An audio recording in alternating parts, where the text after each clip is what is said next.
Mga anyong lupa sa Asya. Ang pagkabuo ng mga anyong lupa sa Asya ay bunga ng dalawang proseso, natural at anthropogenic. Ang natural na proseso ay maaaring endogenic o exogenic. Natural na prosesong endogenic, tumutukoy sa mga puwersang kumikilos sa ilalim ng lupa na humuhubog sa mga anyong lupa. Dahilan nito ay ang paggalaw ng tectonic plates, paglindol, at pagsabog ng bulkan. Bundok, kabundukan, at bulkan, bunga ng banggaan ng mga tectonic plate na tinatawag na plate convergence. Halimbawa ng mga bundok ay ang bundok Everest sa Nepal at bundok Apo sa Pilipinas. Kabundukan. Ito ay isang hanay na binubuo ng maraming bundok, halimbawa ay ang kabundukan ng Cordillera sa Pilipinas at Himalayas sa Nepal. Bulkan.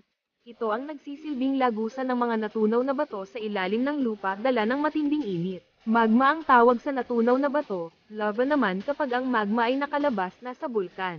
Halimbawa nito ay ang Bulkang Mayon sa Pilipinas, Bulkang Fuji sa Hapon, at Bulkang Krakatoa sa Indonesia. Talampas.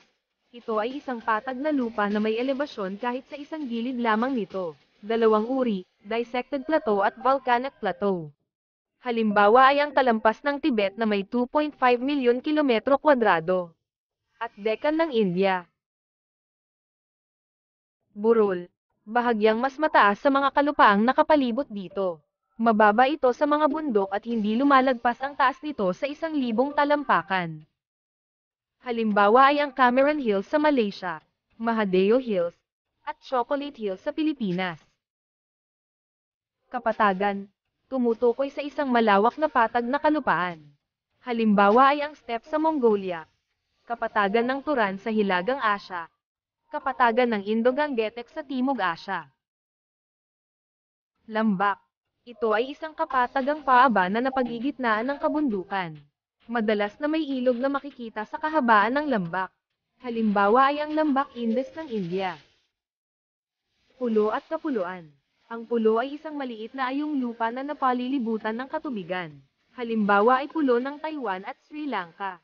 Ang kapuluan naman ay grupo ng mga pulo. Halimbawa ay ang kapuluan ng Pilipinas. Tangway. Ito ay napalilibutan ng tubig maliban sa bahaging nag-uugnay rito sa mas malaking kalupaan. Halimbawa nito ang bansang India, Korea at Saudi Arabia. Dalahican. Ito ay makikitid na piraso ng lupa na nagdurugtong sa dalawang mas malalaking bahagi ng kalupaan. Ang dalawang panig naman nito ay napalilibutan ng tubig. Halimbawa, dalahican ng Kra sa Thailand. Natural na prosesong exogenic. Tumutukoy sa mga puwersang kumikilos sa ibabaw ng lupa na humuhulma sa mga anyong lupa, katulad ng panahon ng tag-ulan at tag-araw, hangin, at pagbaha.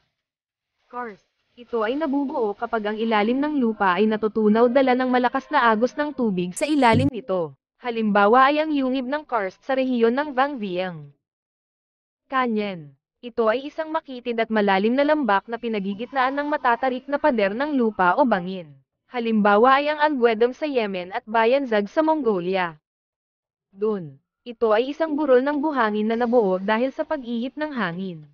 Halimbawa ay ang disyerto ng Bag-Ain-Jeren sa pagitan ng Mongolia at China at sand dunes sa Paway, Ilocos Norte. Sabangan.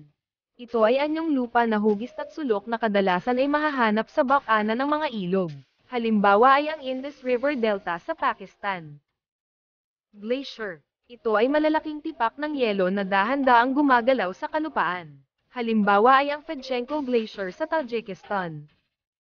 Anthropogenic ang prosesong ito ay tumutukoy sa impluensya ng mga tao sa kapaligiran dulot ng kanilang mga gawain upang maiayon ang kapaligiran sa kanilang mga pangangailangan. Direct anthropogenic process. Ito ay tumutukoy sa mga gawain ng tao na direktang nakababago sa mga anyong lupa. Indirect anthropogenic process. Tumutukoy ito sa mga hindi ninanais na epekto ng mga direktang pagbabago ng mga tao sa kapaligiran. Mga anyong tubig sa Asya. Ang mga sumusunod ay iba't ibang anyo ng mga katubigang alat. Isa, ang karagatan ay ang pinakamalaking anyo ng katubigang alat sa daigdig. Dalawa, ang dagat ay katubigan na karugtong ng karagatan at bahagyang napaliligiran ng kalupaan. Tatlo, Golpo ito ay malawak na katubigan na bahagyang napalilibutan ng lupa. Halimbawa ay Lingayen Gulf. 4. Look ito ay mas maliit kaysa sa Golpo. Ngunit, parehas silang halos napalilibutan ng kalupaan. Halimbawa ay ang Look ng Maynila. 5. Kipot ito ay makitid na anyong tubig na nagdudugtong sa dalawang mas malalaking katubigang dagat. Ang mga sumusunod ay iba't ibang anyo ng mga katubigang tabang. 1. Ilog ay daluyan ng tubig tabang mula sa mga kabundukan o tubig ulan. Dumadaloy ito patungo sa mga lawa o tuwirang dumadaloy sa mga dagat. Halimbawa ay Ilog Ganges ng India. Ilog Tigris at Euphrates ng Iran. Ilog Huangho at Yangtze ng China. 2. Talon ito ay anyong tubig kung saan dumadaloy at bumabagsak ang tubig patungo sa mas mababang lugar. Halimbawa ay ang Konpafeng sa Laos. 3. Lawa. Ito ay malawak na anyong tubig na mabagal ang pag-agos at napalilibutan ng kalupaan.